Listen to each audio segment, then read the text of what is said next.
하나님 말씀 함께 보겠습니다. 요한복음 18장 12절부터 14절 그리고 넘어가서 19절부터 24절 말씀. 요한복음 18장 먼저 12절부터 14절 말씀입니다. 이에 군대와 선부장과 유대인의 아랫 사람들이 예수를 잡아 결박하여 먼저 안나스에게 끌고 가니 안나스는 그에게 든 사람이 가야바의 장이니라. 가야바는 유대인들에게 같이 읽겠습니다. 가야바는 유대인들에게 한 사람이 백성을 위하여 죽는 것이 유익하다고 권고하던 자라. 아멘. 18장 19절부터 24절 함께 교독하겠습니다. 대제사장이 예수에게 그의 제자들과 그의 교훈에 대하여 물으니 예수께서 보시기에 내가 너를 먹고 세상에 말하였노라. 모든 유대인들이 우리는 교양과 성전에서 항상 가르쳤고 우리는 아무것도 하지 아니하였거늘 어찌하여 내게 묻느냐? 내가 무슨 말을 하였는지 들은 자들에게 물어보라. 그들이 내가 하는 말을 아느니라. 말씀하시니 그리스도는 나의 사람과 손으로 예수를 저어이되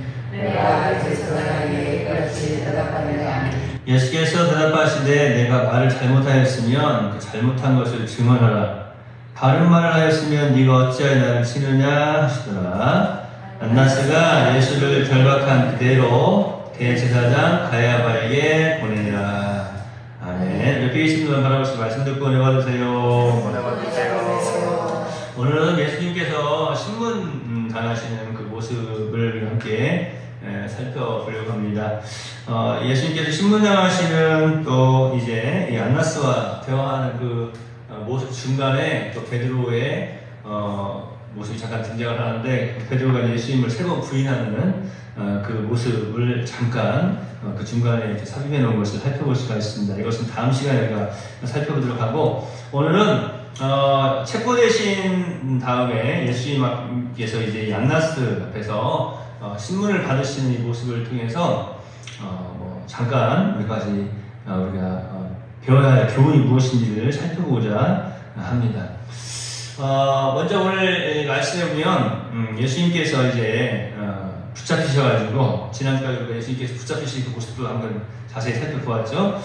이제 붙잡히셔서 예수님께서 이제 안나스에게 먼저 이제 가게 됩니다. 그러니까 그들이 예수님을 끌고 안나스에게로 갔다 이렇게 말씀하고 있는데 이 안나스는 그 해의 대제사장이었던 가야바의 장인이라 이렇게 이야기합니다.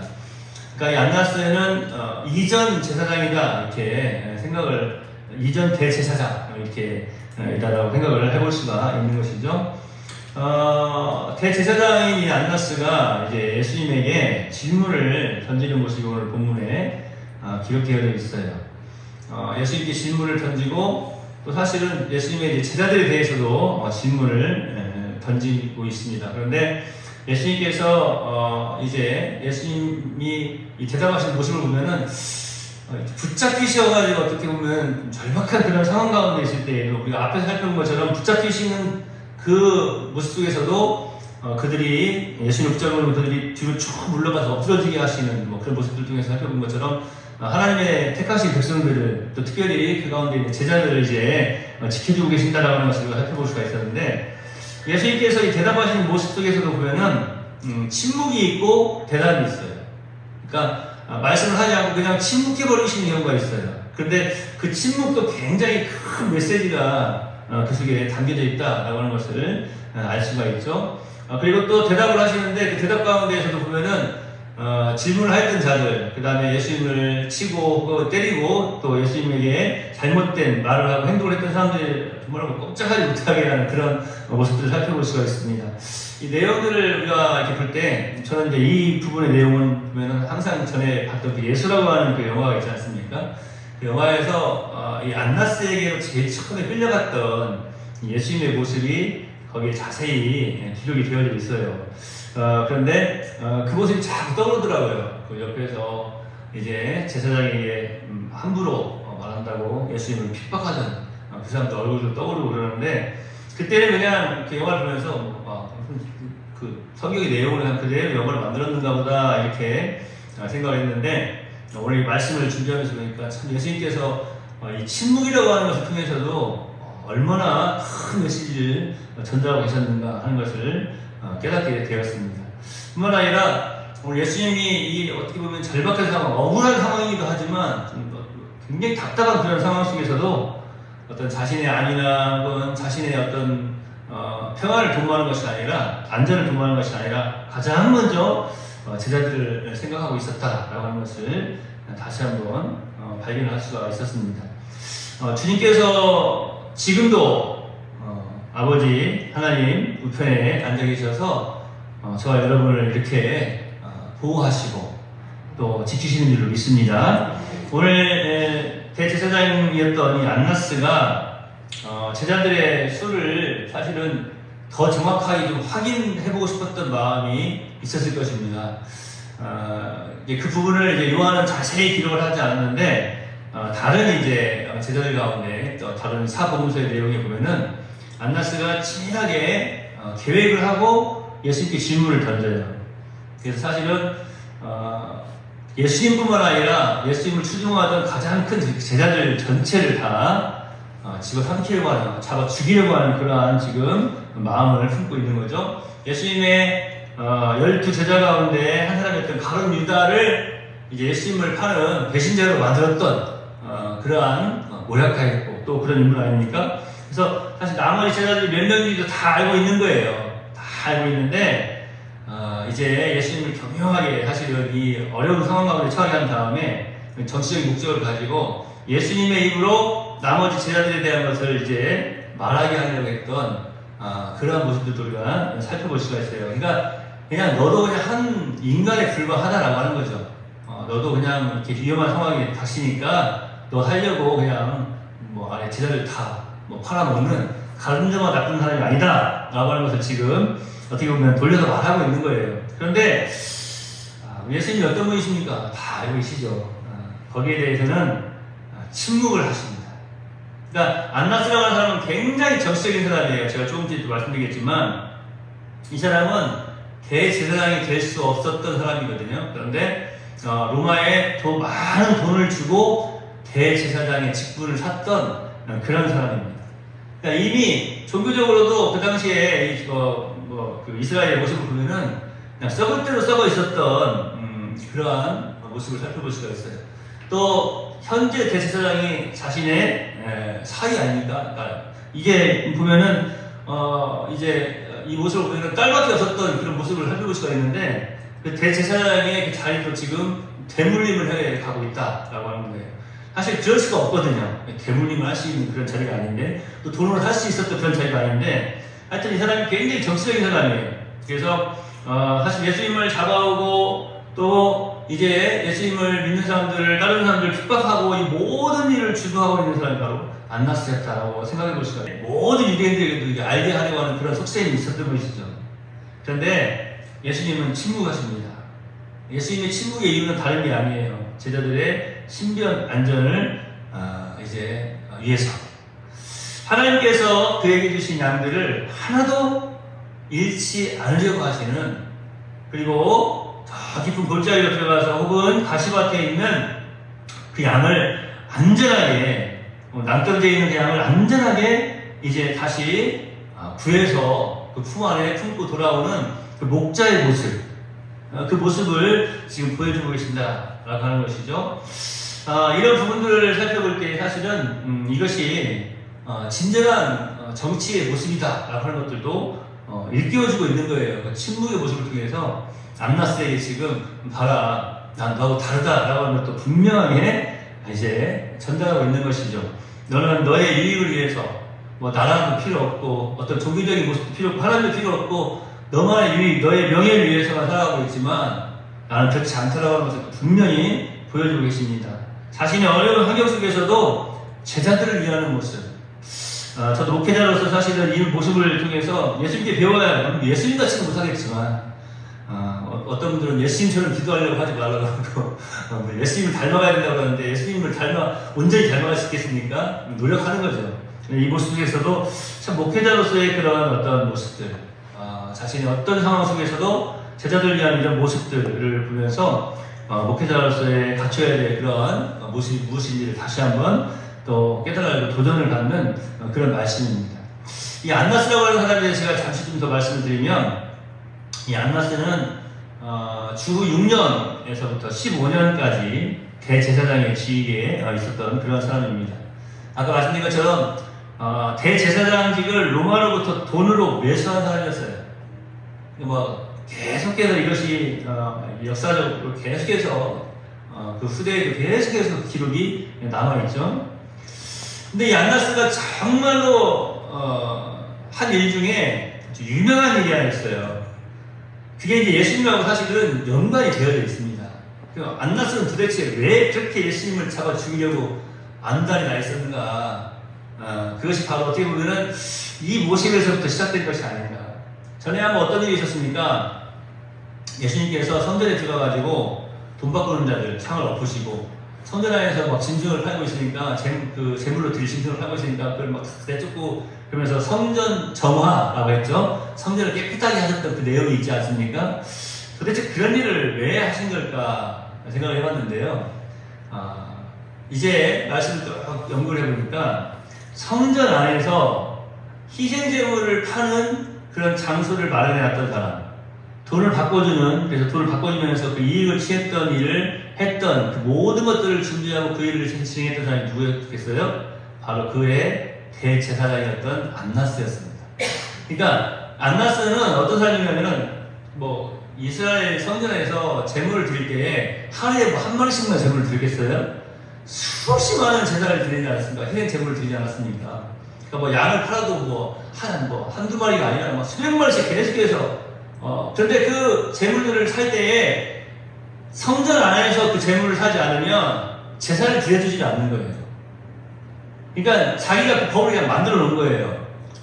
이제 대제사장이니까 다른 제사장들에게 이 성전 안에서 산 제물이 아니면, 성전 안에서 바꾼 그런 이제 돈이 아니면 받지도 말고, 그 제물은 이제 그 제물로 제사를 다른 제물을 가지고 제사를 드리지 말라라고 하는 것을 이제 아주 딱 규정으로 정해놓은 그런 사람이죠. 법적으로 정해놓은 사람이죠, 한마디로. 그러니까 희생제물을 파는 장소 마련하고, 또 성전에서 파는 제물 아니면 제사도 드려주지 않는 그러한 일을 자행을 했어요. 얼마나 악한 자입니까? 그러니까 결국에는 막대한 이익을 이 대제사장이었던 안나스가 취하게 된 것이죠. 그리고 그 막대한 이익 가운데에서 일부는 어떻게 했겠습니까? 로마에 헌납을 한 거예요. 그러니까 매국노 중에서도 이런 매국노가 없었던 거예요. 사람들도 알고 있었겠죠. 그런데 지금까지는 이 안나스의, 로마를 등에 지고 있는 이 안나스 대제사장의 이 권력에 그 누구도 한마디도 하지 못했던 그런 시기거든요. 그런데 예수님이 갑자기 성전에 들어오시더니 돈 바꾸는 자들이 상을 엎어버리시고 이제 막 짐승들 다 내쫓으시고 막 이렇게 하니까 사람들이 볼 때, 그래, 맞아. 이 성전은 남들이 기도하는 집인데, 이 성전 안에서 막 저 짐승들이 있고, 냄새가 나고, 막 오물도 있고, 돈 바꾸는 자들이 막 돈을 바꿔주고, 이거 뭐 시장바닥도 아니고, 막 이런 어떤 행태를 보이고 있으니까, 어떻게 보면 그걸 보면서 조금, 그래도 양심이 있는 사람들은 마음에 조금 위안을 얻었을 수도 있었어요. 그리고 안나스에게 이제 대적하는 그런 모습들을 보면서도, 그렇지, 잘못된 거지, 이거는. 이렇게 생각하는 사람들도 있지 않겠습니까? 저는 이 말씀을 준비하면서 아리마대 요셉이라고 하는 그 사내들인 공의의 회원이었던 이런 사람들은 그걸 보면서 얼마나 속으로 막 퀴제를 부르면서 박수를 쳤겠습니까? 이런 막대한 이익을 취하는 그런 악한 일을 자행했던 사람, 탐욕에 눈이 어두웠던 그러한 사람이 이제 지금 오늘 예수님을 신문하고 있었다고 하는 거예요. 그러니까 자신이 어떻게 보면 사업을 방해했던 자죠. 예수는 자신의 권력에 도전했던 사람이고, 그러니까 예수뿐만 아니라 예수를 따르던 모든 제자들도 다 잡아 죽이고 싶었던 마음이 이 안나스에게 지금 있었던 거예요. 그런데 아주 로마도 지금 어떻게 보면 합작을 하지 않았습니까? 천부장도 함께 보내서 이제 예수님 잡으려고 왔잖아요. 그러니까 이제 그만큼 돈을 많이 썼다라고 하는 거죠. 로마를 등에 업고 있었다라고 하는 거죠. 근데 잘 됐어요. 지금 왜냐면 이 예수에게 이제 죄를 집어 씌울 수 있는 게 있었는데 뭡니까? 이제 이스라엘이 독립을 하려고 한다. 로마의 협조에서 벗어나려고 한다. 로마에 반항하는 자이다. 그 우두머리다. 이렇게 지금 몰고 가는 겁니다. 그러니까 우두머리인 예수뿐만 아니라 제자들도 다 잡아 죽이려고 했던 그러한 사람입니다. 더더군다나 지금 이런 죄에 대해서 안나스는 예수님에게 신문을 할 수 있는 상태가 아니었어요. 오늘 말씀에도 우리가 보면은 지금 제 제사장은 누굽니까? 오늘 말씀해 보니까 이제 가야바입니다. 예수를 결박한 그대로 대제사장 가야바에게 보내니라 그랬는데, 물론 뭐 가야바도 이제 자기 사람이니까 얼마든지 자기 뜻을 반영을 할 수가 있는데, 이 사람은 어떤 복수심이 있었던 것 같아요.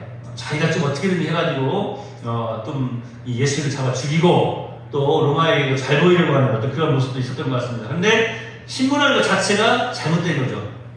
왜냐하면 그 당시에 어떤 죄에서 신문할 수 있는 사람은 대제사장이 아니어서 안 되거든요. 그런데 대제사장도 아닌 자가 예수님을 신문하려 했던 것입니다.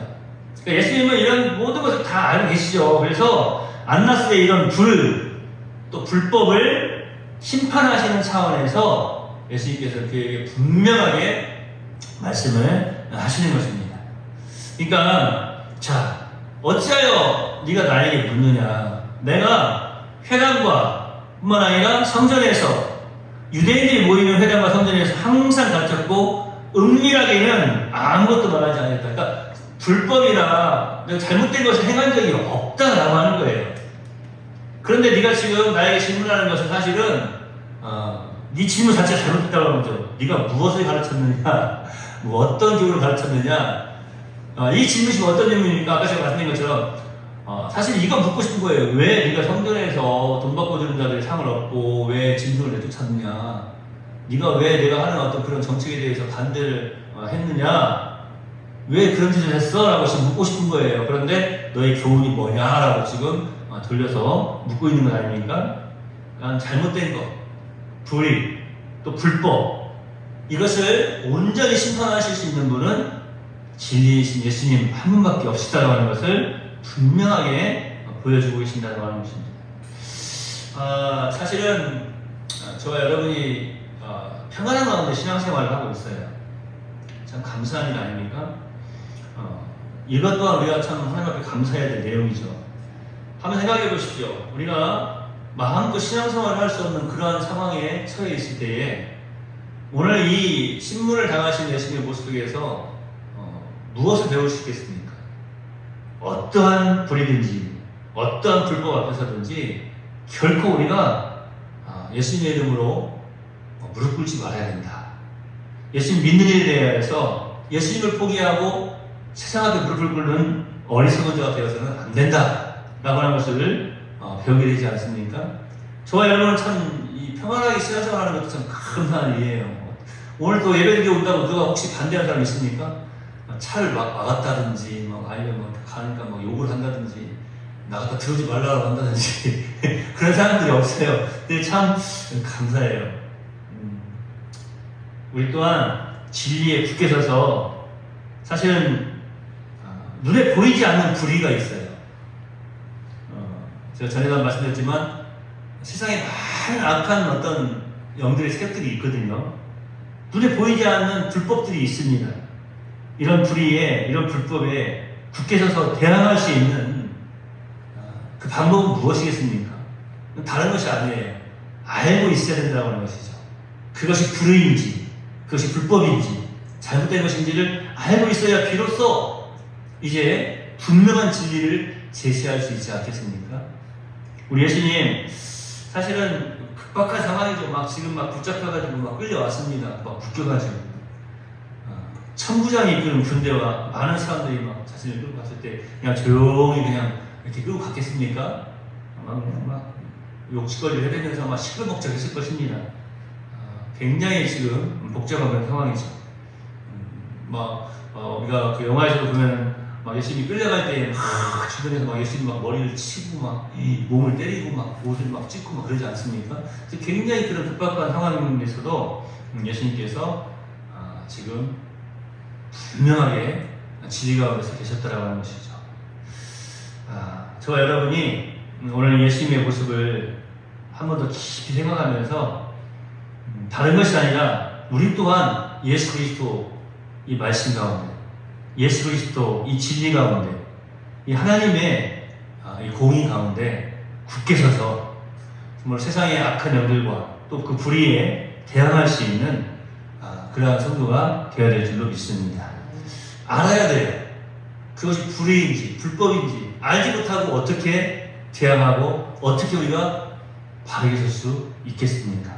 사실 이런 의미에서 예수님을 닮아가자, 예수님을 본받자라고 하는 것은 다른 것이 아닙니다. 예수 그분이 어떤 분이신지, 진리가 무엇인지를 우리가 하나님 말씀 속에서 바로 깨달아야 하고 그 말씀을 붙잡고 있어야 비로소 불의에도 대항할 수 있고 불법에도 그것을 바르게 대처할 수 있는 그런 지혜로운 하나님의 사람이 될 줄로 믿습니다. 우리가 이 주변에서 벌어지는 많은 일들을 볼 때에 참 안타까운 일도 너무나 많지 않습니까? 그것을 보면은 다른 것이 아닌 거예요. 알지 못하니까 그런 거죠. 저 여러분이 예수님 안에서의 참된 진리를 알고 그 말씀 가운데서 늘 승리의 삶을 살아되기를 소망하고 또 소망해 봅니다. 기도하겠습니다. 하나님 감사합니다. 안나스 앞에 섰던 불법을 행하는 자, 또 악을 행하는 자 앞에서 그가 얼마나 악하고 또 불법을 행하였는지를 분명하게 말씀하시고 심판해 주셨던 주님의 모습을 살펴보게 됩니다. 주님은 말씀 그 자체이시고 진리 그 자체이시기 때문에 악하고 더러운 불법 앞에서도 무릎을 꿇지 아니하고 오히려 그것을 바로잡는 또 그것을 따끔하게 충고할 수 있는 그러한 모습을 우리가 살펴보게 됩니다. 하나님, 오늘 말씀 중에서 우리가 짧은 시간이지만 더욱더 진리의 말씀 가운데 굳게 서고 예수님 중심의 삶을 살아갈 수 있는 지혜로운 하나님의 백성들이 되기를 소망합니다. 그래서 이 땅에 사는 날 동안에 세상의 어떤 불의와 또 불법 앞에서도 그것들 앞에 무릎을 꿇어 타협하지 아니하고 온전히 진리 가운데 굳게 서서 그 진리를 선포하는 복된 신앙인들이 다 되게 해 주시옵소서. 세상의 칭찬이 아니라 악한 자들에게 칭찬을 받는 이가 아니라 우리 주님께, 우리 예수님께, 살아계신 하나님께 잘하였다 칭찬받는 귀한 종들이 다 되게 해 주시옵소서. 우리 오늘 모든 성도들을 진리 가운데 굳게 서게 하여 주옵시고 세상의 불의와 불법과 타협하지 않는 참으로 복된 믿음의 사람들이 다 되게 해 주시옵소서. 예수님의 이름으로 거룩하신 아버지 하나님께 기도하옵나이다. 아멘.